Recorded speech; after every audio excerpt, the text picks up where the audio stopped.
All right, y'all, welcome back to Anti-War Radio, Chaos 92.7 FM in Austin, Texas. We're also streaming, I think, still. I guess the link's dead by now because we're overtime. But anyway, usually we're streaming from antiwar.com/radio, and that's where we keep the archives of all these great interviews. Another one coming up this very moment with Chris Floyd. The blog is called Empire Burlesque. It's at chris-floyd.com. Empire Burlesque is also the name of the book. And, you know, every time I read Chris's blog, it always reminds me of Garrett, because Chris always writes about the fall of the Republic, the end of America. This is it. We have blown it. They drew a line, and then they crossed it, and then they drew another one, and they crossed it again, and that's it. And our Constitution, our Republic is dead. And I think of Garrett said, "Don't look to the future for the revolution. It already passed in the night, singing songs to freedom." That was 50 years ago, 60 years ago now. All right, welcome to the show, Chris. Good to talk to you again, my friend. Yeah, good to talk to you. All right, so I got to tell you, your site bums me out because you see the world with such clarity, at least according to my point of view, and you write so well about it. It's oftentimes some really heartbreaking stuff, the way you force, white Americans, I guess, the exceptional, to put themselves in the shoes of the people who are our government's victims around the world. And you remind people that Somalis are just people just like them, and, name the country where our government's slaughtering people: Pakistan, Afghanistan, Iraq, and on like that. And that's what I really, really like about your blog is you're very succinct, and you do a lot of that other shoes kind of writing, which is sorely lacking. A perspective that I think most commentators these days can't even try out, much less, put into written word form. Well, yeah, thanks a lot. I mean, it's, in a lot of ways it's not much fun because we have to, but as you say, our reality is not much fun at this time. I guess one reason I write about a lot of this stuff is precisely because of what you said. There's a huge gap. I write about it because not no one else, but you know what I mean. Not a lot of other people are writing about it. So I write about a lot of these things just to, try to find out myself what's going on, and try to find out for myself what the implications are of the little nuggets of fact that you can draw. You can get a little fact here and a little fact there from mainstream media, and there are some really good reporters, as I've mentioned on my blog this week, Carlotta Gall, who's in Afghanistan. So you can pull some facts from the mainstream media, but then you have to, and try to put aside all the spin that they put on it. And then what you have to try to do, or what I try to do, is just try to say, well, what does this mean? What's actually happening? And also, I guess the main thing I'm trying to do is that what is really happening? Let's just call it in the words to describe the reality. It's like Confucius said, what he said, how do you reform the state? You first have to rectify the language. You have to call things by their right name. You have to call an atrocity, not, an unfortunate incident. You have to call torture, and not rigorous interrogation. You have to call mass murder when, as we saw last week, 90 civilians are wiped out in a small village in Afghanistan. I mean, that's the main point, is that, and I guess the reason I keep doing it is because there's just not a lot of that. Of course, there's all kinds of blogs and people that write and do it much better than I, but I just, for myself, that's what I'm trying to do. And if you try to look at what's going on out there, if you use that phrase that the Bush people love, what unvarnished truth or unvarnished advice, whatever it is, if you try to peel off the varnish and try to step outside the media bubble where assumptions aren't even questioned, you don't even question it. It's like, why are we in Afghanistan? We don't even question it. It's the good war. We don't even think about it. Well, you have to step back and think about these things. And, of course, as I say, other people are doing it. I mean, Ted Rall has been excellent on Afghanistan from the very word go, and quite forthright. And he actually does have a mainstream media presence. He has a columnist, a syndicated column. So there are people out there. But anyway, that's sort of what's going on at our place. Yeah, well, I think that's really important when you focus on the manipulation of language. I think I must have been 14 or something when I saw George Carlin do his bit about euphemisms and how we call toilet paper bathroom tissue, and partly cloudy, partly sunny, and motels became motor lodges, and shell shock became post-traumatic stress disorder, 8 syllables and a hyphen, and all that kind of thing. And that's something that I notice so often, the manipulation of language, and in fact even sort of the abandonment of argument for just slogans. And you know, a slogan is, I guess it's okay if you know that there's this whole other, you know, at least paragraph worth of explanation that it stands for or something. But we live in a world where the surge has worked, and it just worked, okay? That's it. There's no argument behind it. It's simply a slogan. That's good enough. Nobody even knows what worked means. Well, absolutely, of course. I mean, you've seized on, you know, one of the most salient points going today is the surge has worked, and it's become, as you say, overwhelmingly adopted as the conventional wisdom, as one of those assumptions that aren't questioned. But as you know, it is linguistically, it's a meaningless sentence. It doesn't mean the surge has worked. What does it mean? Has it worked? And what is your evidence that the surge has worked? Well, you know, I've written about this before, and Juan Cole recently wrote a very good piece on how the surge has not worked at all, and how what this so-called reduction in violence in Iraq has simply, you know, ratcheted down the violence from just an unimaginably hellish level to the level of some of the worst civic conflicts in the last 100 years, Lebanon and Sri Lanka and these places that, you know, Lebanon during the 70s, during the Civil War in the 70s and the 80s, and Sri Lanka today, and all these places, which, you know, were considered or are considered living hell. This is the reality of the success of the surge. But no, it's absolutely, I mean, this is, as you say, the manipulation of language and the use of language that insulates people from reality is very important. As again, I'll come back to your example, the surge. The surge is a success. This has had a tremendous effect. This meme, this slogan, this lie has had a tremendous effect, as we can see on the American political campaign this in the last year, because it's totally taken Iraq off the table. The Democrats don't want to talk about Iraq. They don't want to talk, I mean, they never want to talk about Iraq anyway, because what can they say? I mean, their plan is essentially, Obama's plan is essentially the same plan as McCain and Bush's. You know, we're going to withdraw combat troops at some point in the near future, you know, dependent on the circumstances on the ground, and we're going to leave behind a residual force to do A, B, C, D. But anyway, so but the Democrats is taking it off the table as an issue. Just put it away because, well, it's a success and we don't want to talk about it. As I wrote earlier this week, Obama was on television last week on Fox TV, Fox News, talking about the surge as wildly successful beyond our wildest dreams. Well, I mean, this is just, I think Arthur Silva has written about this just today, about Democrats, you know, reverting to their old tradition of giving the game away. I mean, what do you, if you come on and you say, well, the surge has been a great success, you just handed and the surge in Iraq had been McCain's, you know, signature issue. I backed the surge and the surge's success. You just handed him, you know, you handed your sword to the enemy. I mean, it's just ridiculous. But as I say, that's what I mean. This manipulation of language, this surge bit has been, you know, a masterstroke.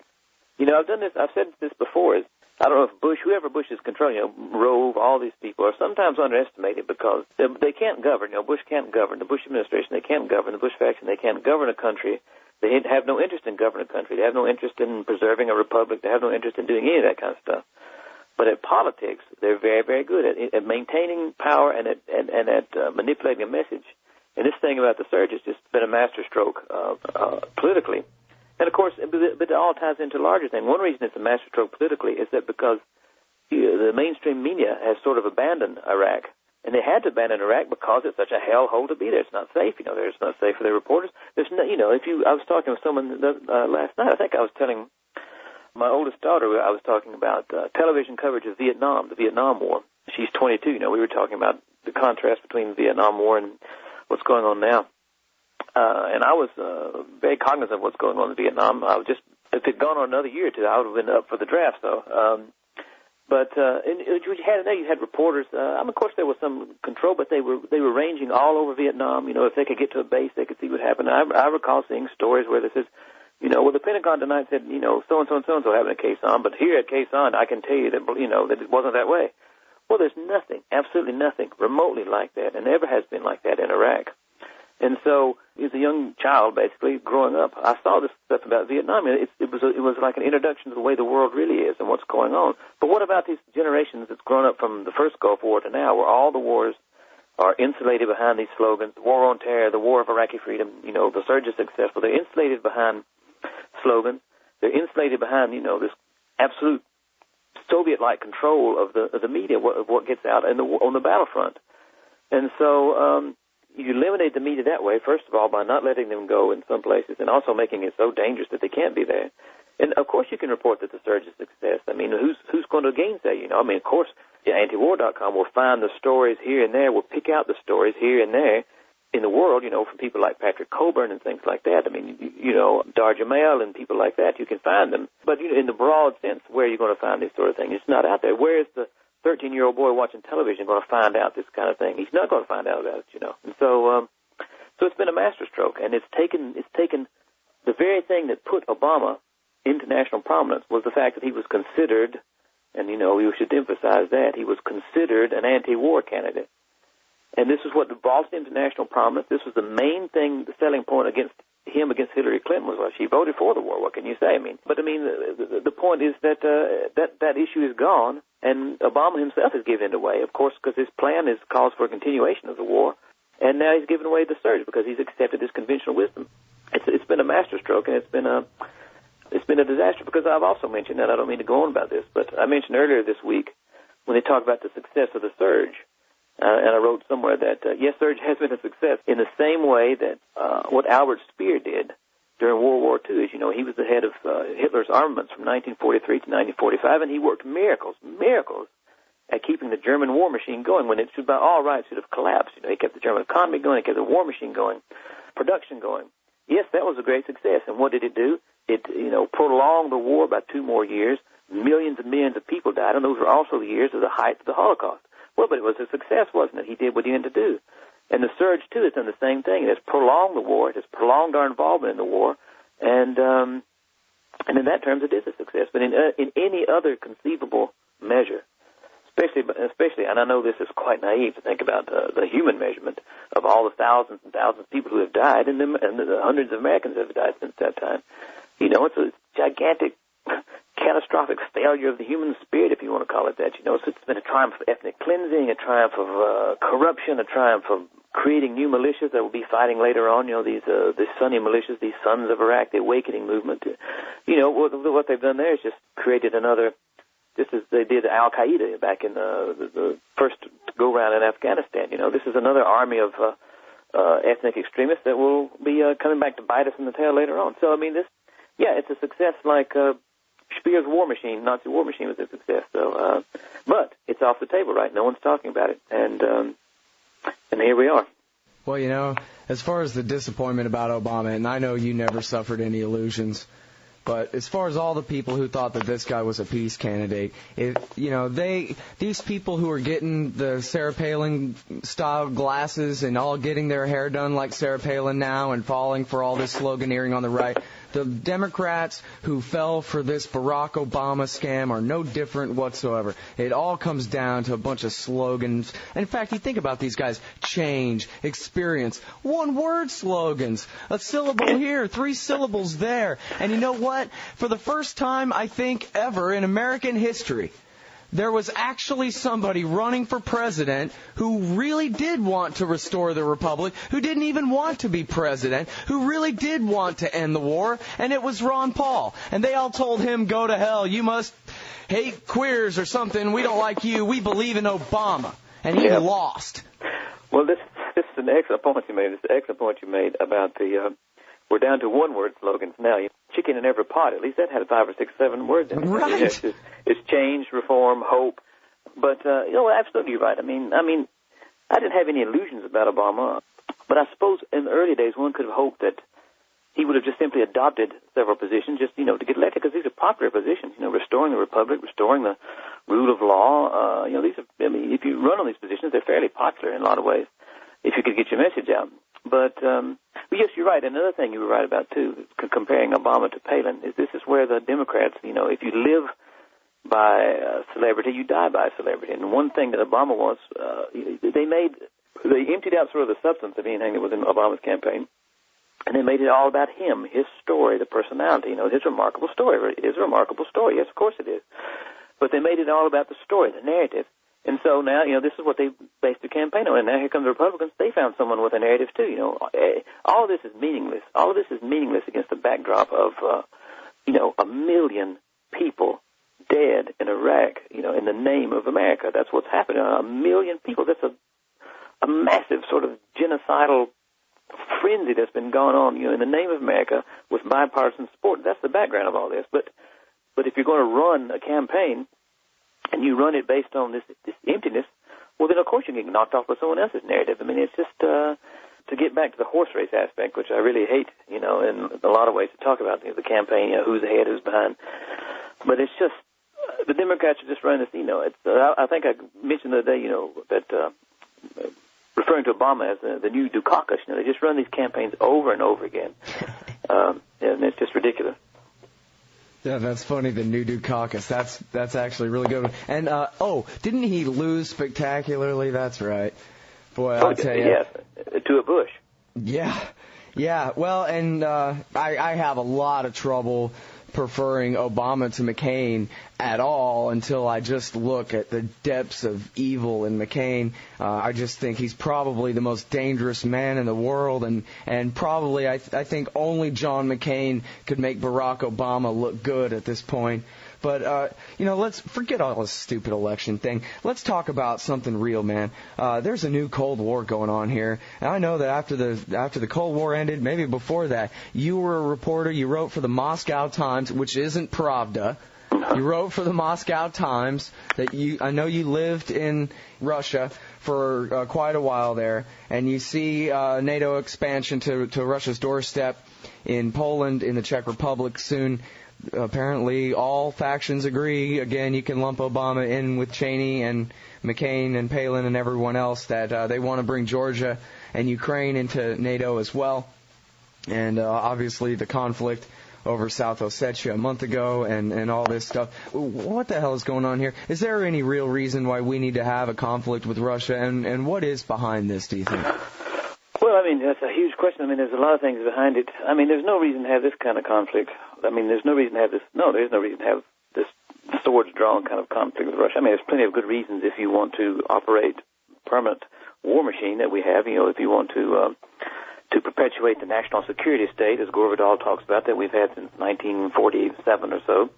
If you want to perpetuate that, if you want to perpetuate the House of War, as James Carroll wrote in his wonderful book about the Pentagon, which has militarized our economy, militarized our society. Now, if you want to perpetuate that, well, then yes, there's, you get a lot of good mileage out of it. No, I said good reasons. Good reasons. Now, well, okay. Well, I mean, these are good reasons for a lot of people. Well, no, I mean, that's what I mean. These are the reasons why you would fuel this sort of thing. And of course, Russia has great energy resources now, and they have dominion, domination over other pipelines and things like that. But no, of course, of course, it's a ridiculous thing to do. And this thing about fast tracking Georgia into NATO is just is a remarkably insane strategy to pursue. Because as Sarah Palin noted in her interview this week, that if Georgia decides to jab Russia again, we might all be involved in a war with them. Because yes, she said we might have to go to war with them because if they're in NATO and they get into a war, we'll have to back them. And again, all this can be. No one wants to apologize or be an apologist for Putin and that regime and the Russian regime. Although at the same time, you don't want to demonize them the way that they are demonized so handily in the press. But no, of course, these are people that it just kind of boggles my mind. It's a huge power. They're a very strong power. They're a superpower. They've got nuclear missiles that they could aim at us and wipe us out at any time, or kill hundreds of millions of people. You have to treat them seriously. You have to take them seriously. You can't treat them as if they're a Venezuela, like we're trying to do now, and accuse their ministers of being terrorist supporters, as Bush has done today with Venezuela. But you can't treat them like these kind of countries. You have to treat them as a serious country with serious concerns, and this is exactly what they're not doing. Well, I want to know more about this guy Putin and what you can tell me about him. God help me, I saw Henry Kissinger on TV say, listen, if this guy Vladimir Putin is making himself the dictator of Russia, stepping down from the presidency when he could have simply amended the Constitution and run again and won handily, and becoming prime minister sure is a strange route to take, and we ought to not be pushing this conflict. And boy, are things really that bad that Henry Kissinger's the voice of reason in the imperial court in Washington, D.C.? Of course, Kissinger is a vile war criminal in very many respects. So he's always been somewhat of a voice of reason in some respects, especially remember he was the architect of détente back in the old days. So, Kissinger does have this experience in that he has dealt with the Soviet Union, the real Soviet Union. And he's dealt with real Soviet dictators, as, a lot of people have. And it's sort of like that Dan Quayle moment, Vladimir Putin, you are no Soviet leader, you see. I mean, what we have now is Russia is not a paradise on earth or anything like that. But what you're dealing with, if you compare it to the Soviet Union, if you compare it to the threat of the Soviet Union, if you compare it to the aggression of the Soviet Union, if you compare it to the, ambitions of the Soviet Union, if you compare it to the internal, especially the internal situation that the people themselves lived in the Soviet Union, there is no comparison. I mean, it boggles the mind. What are you talking about? And here you have 15 years ago this vast empire, ideological empire based on repression and controlling hundreds of millions of people outside of Russia's borders with nuclear weapons aimed at the United States and other Western nations. And this is what you had 15 years ago. And now what do you have? You have a regime that's a partner in a lot of things with the West. Doesn't have any sort of comparison to what you were facing before. And so, but of course they've just sort of ratcheted up the same Cold War rhetoric because who are these guys doing? I mean, it's Cheney, it's the Bushes, these guys have been around for 40, 30 years. This is what they do. This is what they know. And of course now that you have the energy equation into all of it, it makes it a real conflict. Before, the conflict between the United States and the Soviet Union was ideological. And in some ways, that's sort of the best way to be, because we weren't really dicing with the Soviets only over resources and things like that. I mean, the Soviet Union didn't really affect any bottom lines in the American power structure, and big business, because it was a completely closed economy anyway, right? We can't make any money out of that. That's just closed off, So we went on like that. But now you see, Russia threatens the bottom line of a lot of big corporations. They threaten the bottom line of the energy. They even threaten the bottom line. I mean, they want to be a big player in the energy market, So suddenly they are, completely evil, and we're back to the Cold War again. But in some ways, it's more serious now because there's money on the line. You see, before there wasn't that much money on the line, except for maybe a Pepsi Cola plant in the Soviet Union back in the 70s.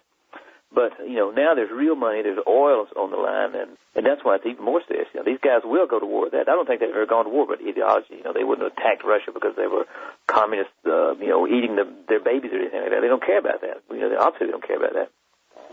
But if Russia threatens, the playground of the oil companies, well, that's some serious stuff, you see.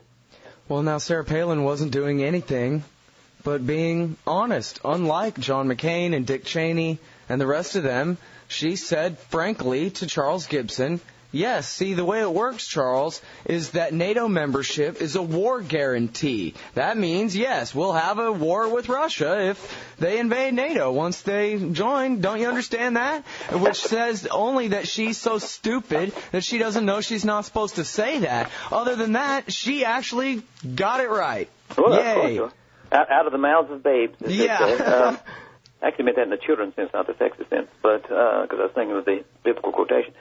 But I thought NATO was supposed to be an alliance for peace. That's what we've been told all these last 50 years. I didn't know it was a war trigger, but yes, of course, you will often find newcomers being a little too forthright about what's actually going on. But well, what do you mean? NATO membership isn't a war guarantee? No, it's all about peace, isn't it? Don't you think it's about peace? That's why. Oh well, yeah. I mean, I remember that's what it said on the brochure and everything. Yeah. All right. It's just making sure I got you there, the difference between the narrative and the truth. Yeah. All right, now, tell me this. I'm just taking a shot in the dark, but I'm willing to bet that you know all about Joe Biden. What do you think of him, Barack Obama's running mate? I thought when I saw Joe Biden became the vice presidential nominee, I thought, well, this is it. We've really made it. We're on top now. I mean, this is the paradise on earth. No, actually, I think I wrote in my blog, I was on vacation at the time. I was at a place where they didn't speak the language, but it was like one of the very few times I had a chance to sit down and see 20 minutes of CNN, see what was going on in the world. I hadn't heard anything that's going on in the world for about 5 or 6 days, which was quite blissful considering the way the world is these days. But I turned on the television, and there was Obama, there was Joe Biden, and I just like burst out laughing. I said, "You have got to be kidding!" It's like the absolute, again, from this horse race aspect, it's like the worst pick you could possibly imagine, except for possible exception of Joe Lieberman. I just couldn't, here's this old white corporate courtesan, I don't want to say boneheaded sort of goober, You know, and the only reason he was picked because he's old and white and he's sort of bellicose, you know. I mean, it's just that. And on top of that, if you're going to talk about a horse race aspect, on top of that, he comes from one of the smallest states in the whole country. You know, I mean, they couldn't find some old white bellicose goober from California or something, or some swing state. I mean, I just couldn't believe it. And I wrote about it in my column, of course. in my blog. I've been against Biden for years, especially because of the bankruptcy bill. You know, I know you know about the bankruptcy bill, which was one of the most, as I've said before, one of the most draconian weapons used in the last quarter century in the class war, you know, that's being waged against working people and the poor in the country. Why don't you elaborate on that? Tell us about what you mean. Well, I mean, the bankruptcy law was written by the it was a law that they tried to get passed for years and years and years and years, and it was always defeated at the last minute. But it's a law written basically by it was written by the credit card companies and the financial services industry to favor the financial services and make the already strict bankruptcy laws in America. And I can tell you they're pretty strict, even in the old days when they were supposed to be so lenient. And just really tightened them and made sure that in most cases or in many bankruptcies, one of the provisions was in many bankruptcies that the credit card companies would get paid first before anybody else. You see, if you had to go into had into liquidation, if you had to go declare yourself bankrupt, the credit card companies are going to get their money, you know, up front, even sometimes before child support, before, you know, medical insurance. This kind of thing like this. It's just made it much harder to declare bankruptcy, much harder to write off any debts. I mean, I don't have all the details in front of me now.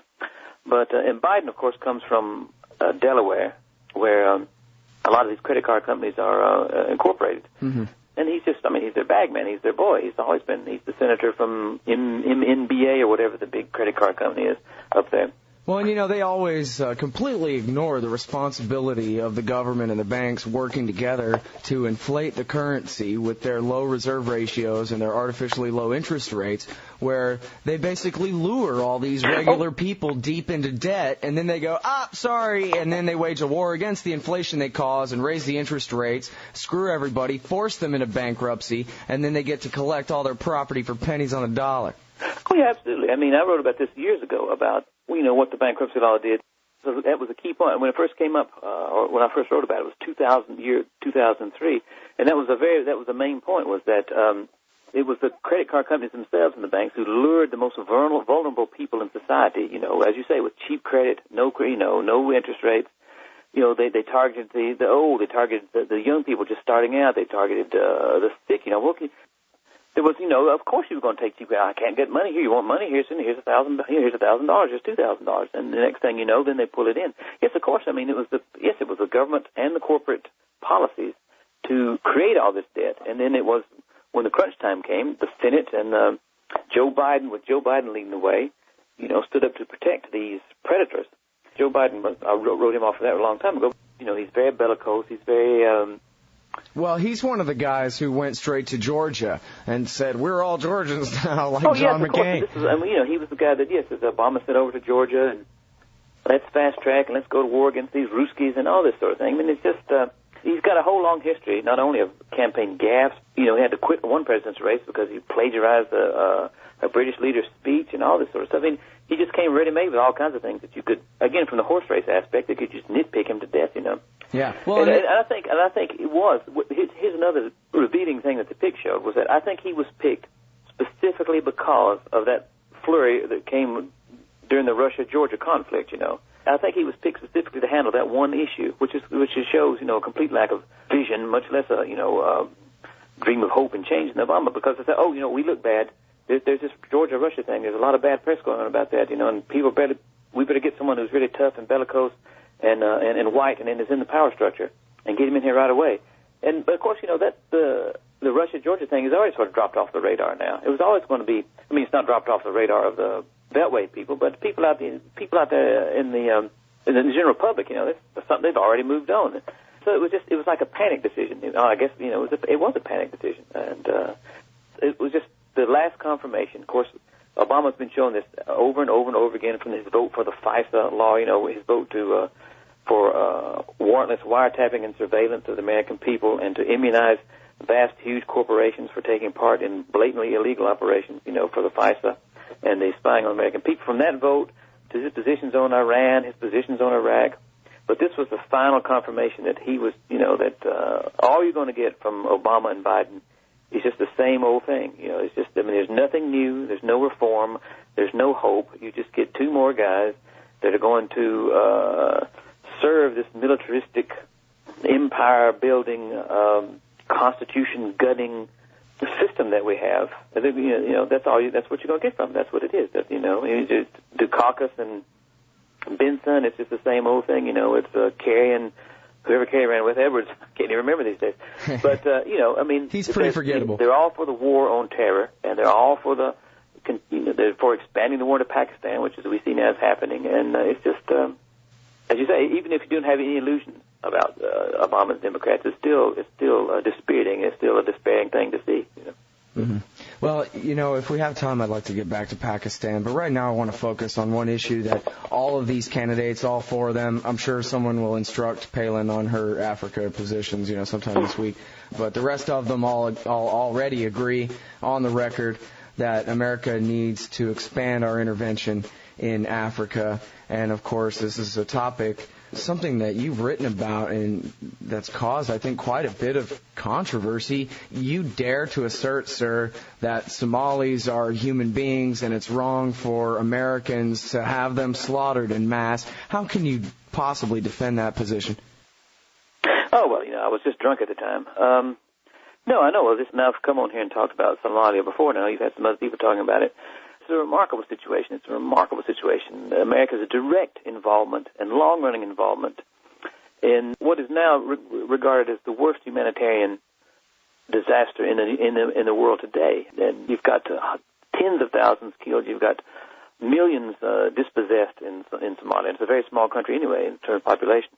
And America's been directly involved. We trained, we funded the Ethiopian army that invaded Somalia, along with some, favored CIA warlords, some of them directly in the pay of the CIA. And they've essentially used Ethiopia as a proxy army to carry out the same sort of regime change that we've seen in Iraq, with the same sort of results. A completely ineffective central government installed at the point of foreign guns, radicalizing the population, empowering extremists, and bringing a nation that was already crumbling to a state of complete ruin. I mean, it's just unconscionable. It's almost unspeakable. And America took part in it, not only trained and funded Ethiopia, we used bombing runs in the initial attack. We bombed refugees. We bombed herdsmen. We captured refugees and renditioned them back to Ethiopia, where they have torture chambers and things like that. And also, as was noted in, in Vanity Fair or Esquire, one ran a big article about this Africa command. We used death squads. We sent in death squads to mop up after our covert operations. And this was just openly admitted. We had a certain unit. I don't have the unit in front of me right now. A certain unit would come in after these air strikes or missile strikes at alleged terrorists, and we know how much collateral damage gets done to these things. And they would go in and mop up. So we run death squads in Somalia, and all this is just straight out in the open. If you want to look, to kill the witnesses, you're saying? Yeah, well, of course, to clean up afterwards, and. It's just to clean up afterwards. That's what they call it, cleaning up afterwards. Well, yeah, it's a mop-up operation. But as you said, that no one talks about this. It's not talked about. None of the candidates have any position on it. Even Barack Obama, whose own father was a black African Muslim, like the ones being killed in Somalia right now, has nothing to say about it. He has nothing to say about it. No one has anything to say about it. It's just a remarkable state of affairs, and it goes on, and it's a deep stain on our national honor if there's any room for any more stains on there. Yeah, well, I guess you can. That's the thing with stains, and you can kind of pile them up on top of each other. There's another one coming soon. It's in North Africa. John McCain, I know, is determined to put American combat forces on the ground in Sudan. And Barack Obama, hell, he went to Germany. He went to Berlin. He assembled the biggest crowd there probably since Hitler or something, or, some East German roundup or something. And he proclaimed, never again, and cited the Sudan. So, you might as well sign your kids up now. It's on, man. This terror war is going to be spread all across, Muslim Northern Africa.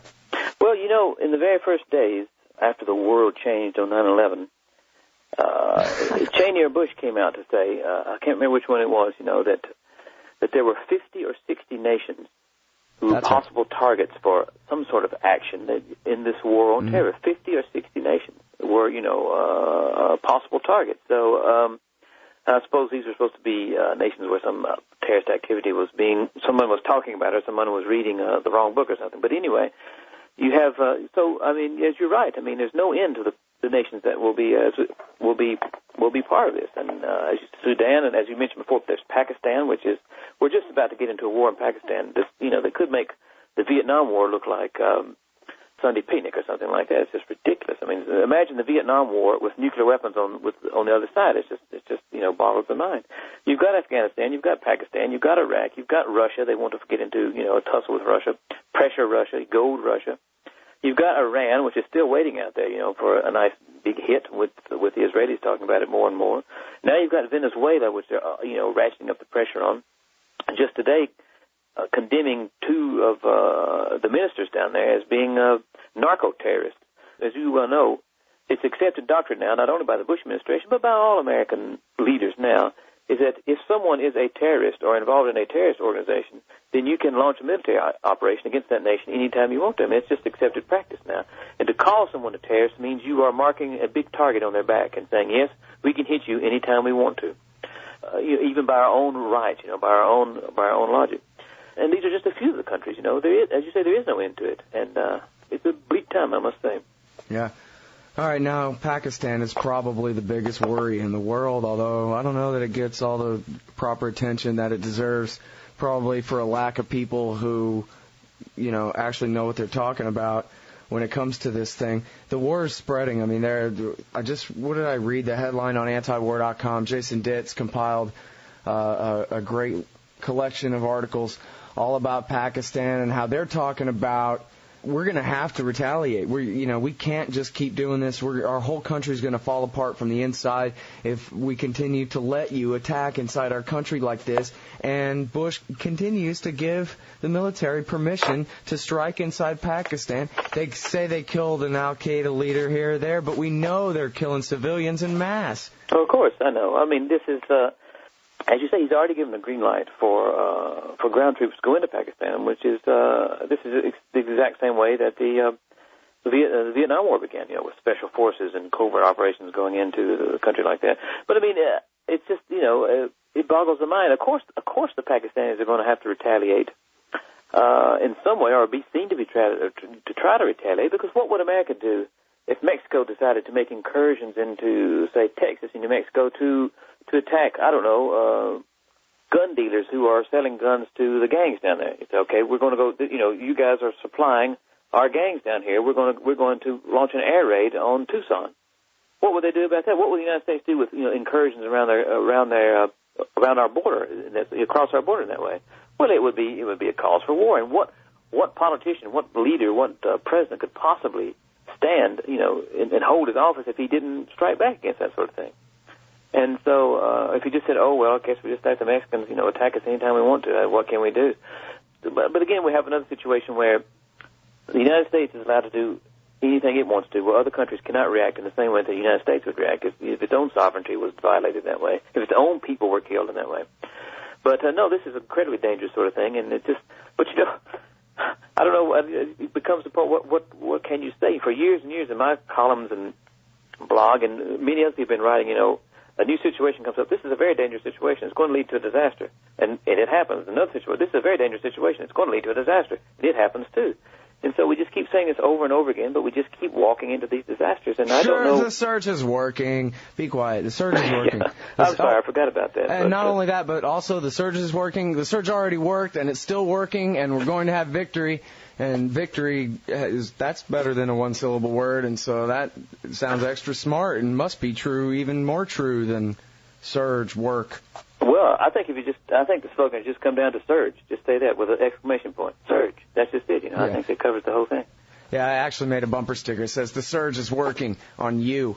Yeah, well, that's pretty good. Which is, of course, what the whole thing's about, right? Is just give us another 6 months, give us another 6 months, give us another 6 months. Now it's almost the fall of 2008, and we'll just give them, I don't know, another 106 months, and everything will be fine.